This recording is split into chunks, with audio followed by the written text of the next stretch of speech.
नाज़रीन, हैदराबाद में माज़ूर शागिर्दनि बि बोर्ड मुतासिरनि जो बाहुबेले बणिजी नओं मिसाल काम करे छॾियो आहे। वधीक तफ़सील इरफान अली बुघियो जी हिन रिपोर्ट में। सिंध अंदरि आयल तारीख़ जी सभ खां वॾी तबाहीअ दौरान वॾे अंग में माज़ूर बि मुतासिर थिया आहिनि, जेके हिन वक़्तु सख़्तु तकलीफ़ वारी ज़िंदगी गुज़ारण ते मजबूर आहिनि। हैदराबाद में माज़ूरनि जी भलाई वारी हिकु समाजी तंज़ीम जे प्लेटफॉर्म तां बाहिमत माज़ूर पाण जहिड़नि जिस्मानी लाचारनि तोड़े ॿियनि मुतासिरनि जी मदद लाइ अॻिते निकिरी आया आहिनि।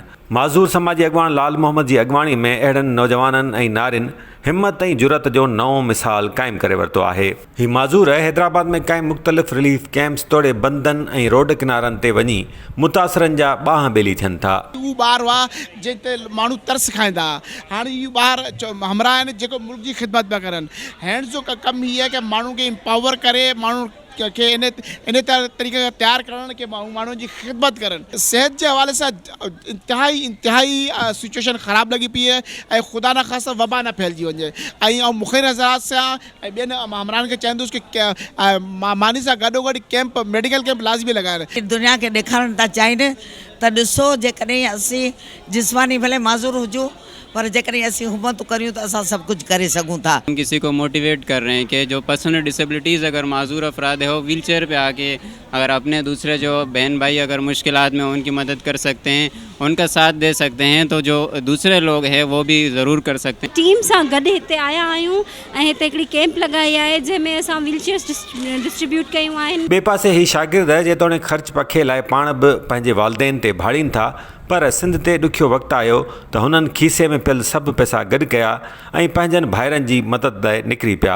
संदन जज़्बो ॾिसी घर वारनि ऐं पाड़े वारनि बि संदन मदद शुरू करे छॾी आहे। हैदराबाद जी वापडा कॉलोनी जे पार्क में क़ाइमु कयल हिकु नंढड़ी कैंप में रोज़ ई शागिर्द गॾु थींदा आहिनि ऐं राति देरि ताईं रिलीफ जे कम में जुंबियल हूंदा आहिनि। खैबर कवर करे आया आहियूं, पंहिंजो टंडोला वारो हाईवे वारो रोड कवर करे आया आहियूं, पंहिंजो ई जामशोर पावर हाउस ताईं कवर करे आया आहियूं। इन खां अलावा हींअर बि असांजी रवानगी आहे उनड़पुर अलियाबाद वारे पासे।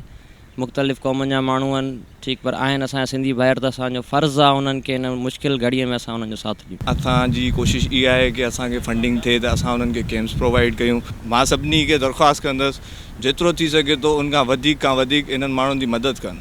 इंसानियत जेको आहे न, इंसानियत खे पंहिंजे अंदरि पैदा कनि। वरी उते जा जेके MP ऐं MNAs आहिनि टोटली गाइब आहिनि ऐं को बि मतिलबु न पाणी जी सहूलियत, न पीअण जो पाणी आहे। तव्हांखे ख़बर आहे हिन वक़्तु छा आहे जो जेके माण्हू ॻोठ छॾे अचनि था पोयां चोरी जो डपु हूंदो आहे, इन करे उहे माण्हू छॾे कोन था सघनि, उहे ॾाढा परेशान आहिनि। हुकूमत फ़िलहालु त गुम लॻी पई आहे। बज़ाहिर त हिकिड़ो मतिलबु हिकिड़ी वीडियोज़ ठहनि थियूं अची करे ऐं हिकिड़ो मतिलबु फ़न थिए वियो हुन लाइ, ॿियो कुझु बि कोन्हे।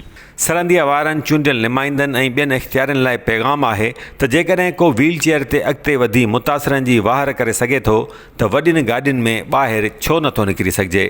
कैमरामैन यासिर कुरैशी सां गॾु इरफान अली बुघियो, आवाज़ न्यूज़, हैदराबाद।